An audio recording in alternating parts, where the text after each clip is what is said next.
নবান্নে কাকলির দীর্ঘ বৈঠক, নতুন রাজনৈতিক সমীকরণের জল্পনা। মুখ্যমন্ত্রী শুভেন্দু অধিকারীর সাথে নবান্নে 1 ঘন্টারও বেশি সময় ধরে বৈঠক করলেন কাকলি ঘোষ দস্তিদার।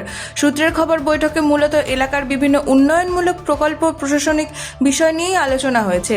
তবে এই বৈঠককে ঘিরে নতুন রাজনৈতিক সমীকরণের জল্পনাও শুরু হয়েছে রাজ্য রাজনীতিতে।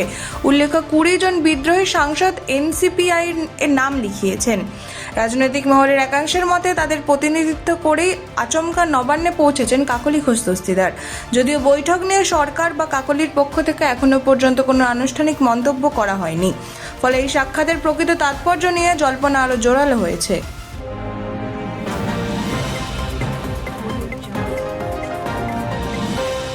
তারাতলার ধসে নতুন বিতর্ক, আকসার আনোয়ার যোগে রাজনৈতিক চর্চা।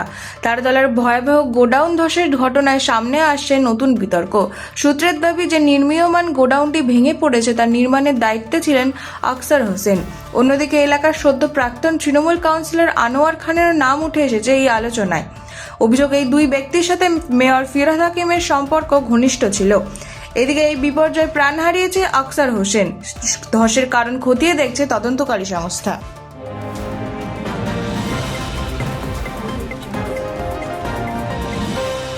আরজিকর কাণ্ডে সিবিআইকে কড়া ভৎসনা, তদন্তে গা ছাড়া মনোভাবের অভিযোগ আদালতের।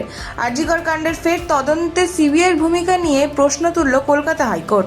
এদিন তদন্ত রিপোর্ট জমা দেওয়ার পর বিচারপতি তীর্থঙ্কর ঘোষ স্পষ্ট বলেন, এই মামলায় সিবিআই গা ছাড়া মনোভাব দেখাচ্ছে।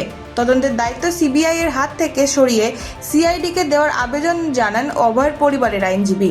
তবে আপাতত সেই আবেদন মঞ্জুর না করে কেন্দ্রীয় গোয়েন্দা সংস্থার উপরেই আস্থা রেখেছে আদালত। তদন্তে আরও অগ্রগতির নির্দেশ নিয়ে মামলার পরবর্তী শুনানির দিন ধার্য করা হয়েছে 6ই আগস্ট। এই মন্তব্যের পর ফের চাপে সিবিআই এর তদন্ত।